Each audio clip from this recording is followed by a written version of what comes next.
The Master of the World by Jules Verne. Chapter 15. The Eagle's Nest.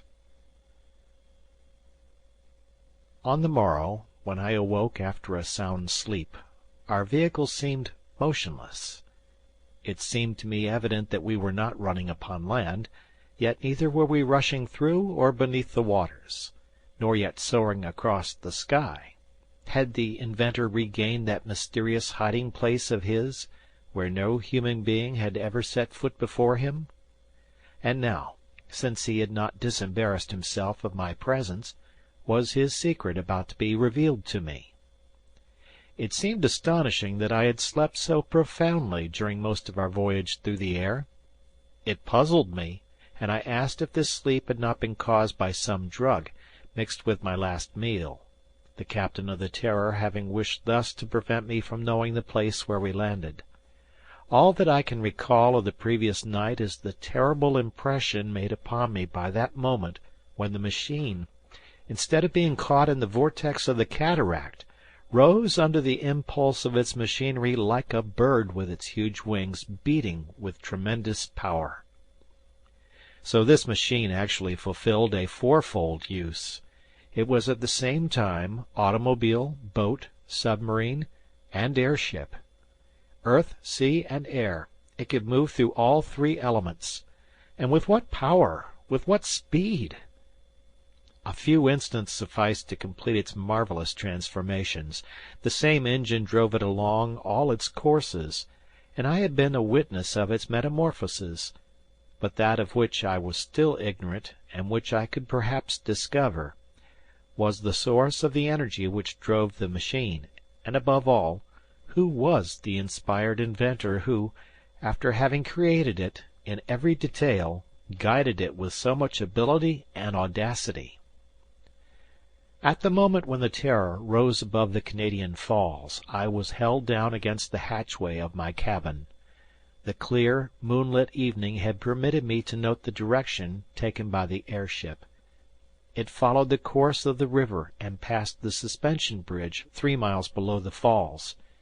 It is here that the irresistible rapids of the Niagara River begin, where the river bends sharply to descend toward Lake Ontario. On leaving this point, I was sure that we had turned toward the east. The captain continued at the helm. I had not addressed a word to him. What good would it do? He would not have answered. I noted that the Terror seemed to be guided in its course through the air with surprising ease. Assuredly the roads of the air were as familiar to it as those of the seas and of the lands. In the presence of such results, could one not understand the enormous pride of this man who proclaimed himself master of the world? Was he not in control of a machine infinitely superior to any that had ever sprung from the hand of man, and against which men were powerless? In truth, why should he sell this marvel? Why should he accept the millions offered him? Yes, I comprehended now that absolute confidence in himself which was expressed in his every attitude, and where might not his ambition carry him, if by its own excess it mounted some day into madness? A half-hour after the Terror soared into the air, I had sunk into complete unconsciousness, without realizing its approach. I repeat, it must have been caused by some drug. Without doubt, our commander did not wish me to know the road he followed. Hence I cannot say whether the aviator continued his flight through space, or whether the mariner sailed the surface of some sea or lake, or the chauffeur sped across the American roads. No recollection remains with me of what passed during that night of July 31st. Now, what was to follow from this adventure?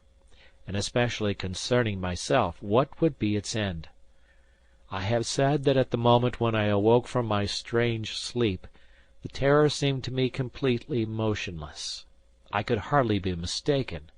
Whatever had been her method of progress, I should have felt some movement, even in the air. I lay in my berth in the cabin, where I had been shut in without knowing it, just as I had been on the preceding night when I had passed on board the Terror on Lake Erie. My business now was to learn if I would be allowed to go on deck here where the machine had landed. I attempted to raise the hatchway. It was fastened. "Ah," said I, "am I to be kept here until the Terror recommences its travels? Was not that, indeed, the only time when escape was hopeless?" My impatience and anxiety may be appreciated. I knew not how long this halt might continue. I had not a quarter of an hour to wait. A noise of bars being removed came to my ear. The hatchway was raised from above. A wave of light and air penetrated my cabin. With one bound I reached the deck. My eyes in an instant swept round the horizon. The Terror, as I had thought, rested quiet on the ground. She was in the midst of a rocky hollow measuring from 15 to 1800 feet in circumference. A floor of yellow gravel carpeted its entire extent, unrelieved by a single tuft of herbage. This hollow formed an almost regular oval, with its longer diameter extending north and south. As to the surrounding wall, what was its height, what the character of its crest, I could not judge. Above us was gathered a fog so heavy that the rays of the sun had not yet pierced it. Heavy trails of cloud drifted across the sandy floor. Doubtless the morning was still young, and this mist might later be dissolved. It was quite cold here, although this was the first day of August. I concluded therefore that we must be far in the north, or else high above sea level. We must still be somewhere on the new continent, though where, it was impossible to surmise. Yet no matter how rapid our flight had been, the airship could not have traversed either ocean in the dozen hours since our departure from Niagara. At this moment I saw the captain come from an opening in the rocks, probably a grotto, at the base of this cliff hidden in the fog. Occasionally, in the mists above, appeared the shadows of huge birds. Their raucous cries were the sole interruption to the profound silence. Who knows if they were not affrighted by the arrival of this formidable winged monster, which they could not match either in might or speed? Everything led me to believe that it was here that the master of the world withdrew in the intervals between his prodigious journeys. Here was the garage of his automobile, the harbor of his boat, the hangar of his airship. And now the Terror stood motionless at the bottom of this hollow. At last I could examine her, and it looked as if her owners had no intention of preventing me. The truth is that the commander seemed to take no more notice of my presence than before. His two companions joined him, and the three did not hesitate to enter together into the grotto I had seen. What a chance to study the machine, at least its exterior! As to its inner parts, probably I should never get beyond conjecture. In fact, except for that of my cabin, the hatchways were closed, and it would be vain for me to attempt to open them. At any rate, it might be more interesting to find out what kind of propeller drove the Terror in these many transformations. I jumped to the ground, and found I was left at leisure to proceed with this first examination. The machine was, as I have said, spindle-shaped. The bow was sharper than the stern. The body was of aluminum, the wings of a substance whose nature I could not determine.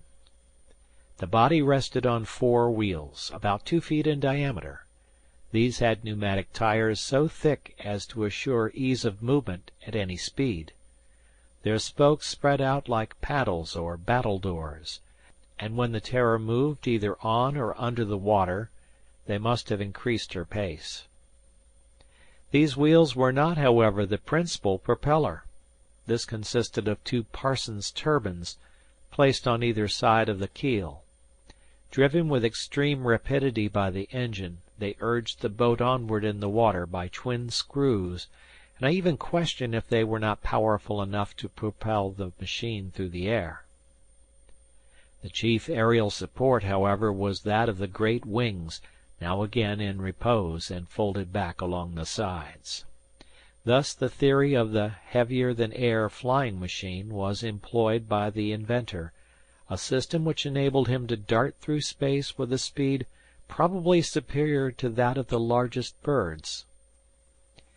As to the agent which set in motion these various mechanisms, I repeat, it could be, no other than electricity. But from what source did his batteries get their power? Had he somewhere an electric factory to which he must return? Were the dynamos perhaps working in one of the caverns of this hollow? The result of my examination was that, while I could see that the machine used wheels and turbine screws and wings, I knew nothing of either its engine nor of the force which drove it.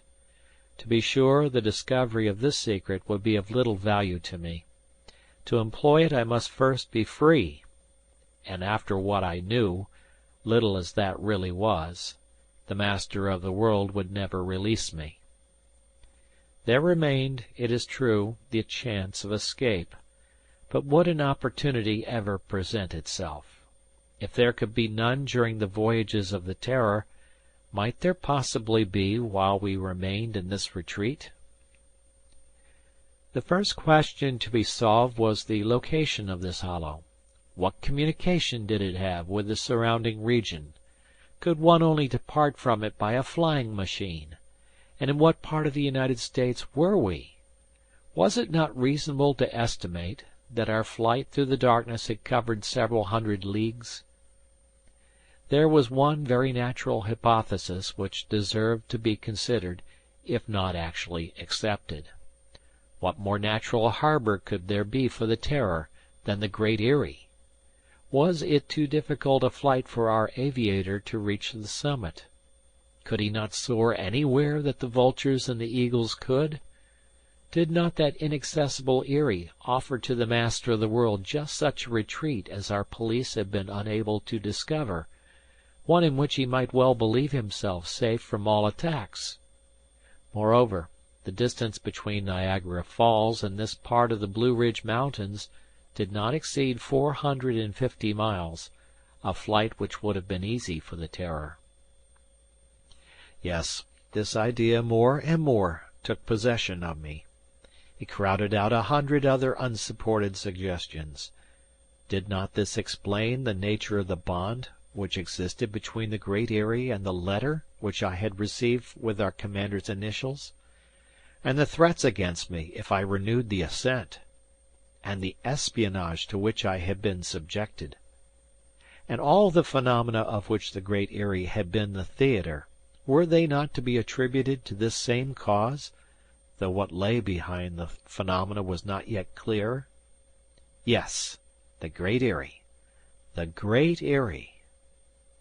But since it had been impossible for me to penetrate here, would it not be equally impossible for me to get out again, except upon the Terror? Ah, if the mist would but lift! Perhaps I should recognize the place. What was as yet a mere hypothesis would become a starting point to act upon. However, since I had freedom to move about, since neither the captain nor his men paid any heed to me, I resolved to explore the hollow. The 3 of them were all in the grotto toward the north end of the oval. Therefore I would commence my inspection at the southern end. Reaching the rocky wall, I skirted along its base and found it broken by many crevices. Above arose more solid rocks of that feldspar of which the chain of the Alleghanies largely consists. To what height the rock wall rose, or what was the character of its summit, was still impossible to see.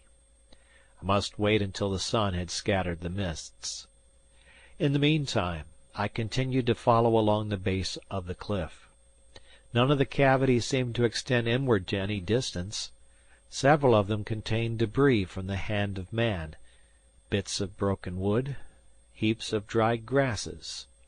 On the ground were still to be seen the footprints that the captain and his men must have left, perhaps months before, upon the sand. My jailers, being doubtless very busy in their cabin, did not show themselves until they had arranged and packed several large bundles. Did they propose to carry those on board the Terror, and were they packing up with the intention of permanently leaving their retreat? In half an hour my explorations were completed, and I returned toward the center. Here and there were heaped up piles of ashes, bleached by weather.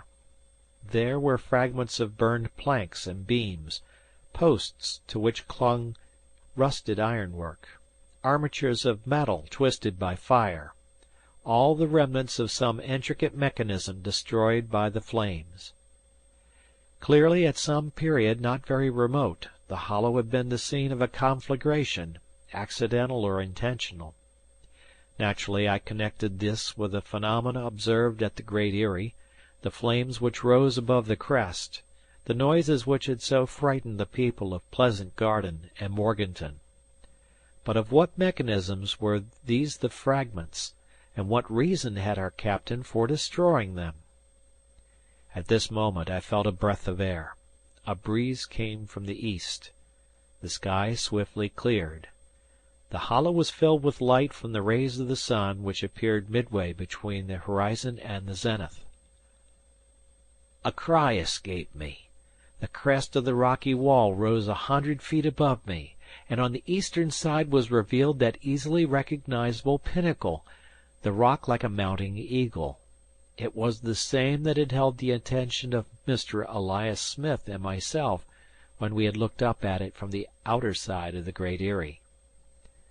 Thus there was no further doubt. In its flight during the night the airship had covered the distance between Lake Erie and North Carolina. It was in the depth of this eyrie that the machine had found shelter. This was the nest, worthy of the gigantic and powerful bird created by the genius of our captain, the fortress whose mighty walls none but he could scale. Perhaps even he had discovered in the depths of some cavern some subterranean passage by which he himself could quit the Great Eyrie, leaving the Terror safely sheltered within. At last I saw it all. This explained the first letter sent me from the Great Eyrie itself with the threat of death.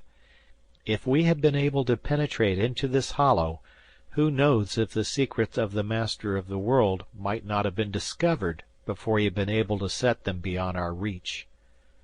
I stood there, motionless, my eyes fixed on that mounting eagle of stone, prey to a sudden, violent emotion. Whatsoever might be the consequences to myself, was it not my duty to destroy this machine, here and now, before it could resume its menacing flight of mastery across the world? Steps approached behind me. I turned. The inventor stood by my side, and pausing, looked me in the face. I was unable to restrain myself. The words burst forth. "The Great Eyrie! The Great Eyrie!" "Yes, Inspector Strock." "And you are the Master of the World." "Of that world to which I have already proved myself to be the most powerful of men." "You!" I reiterated, stupefied with amazement. "I," responded he, drawing himself up in all his pride. "I, Robur the Conqueror." End of chapter.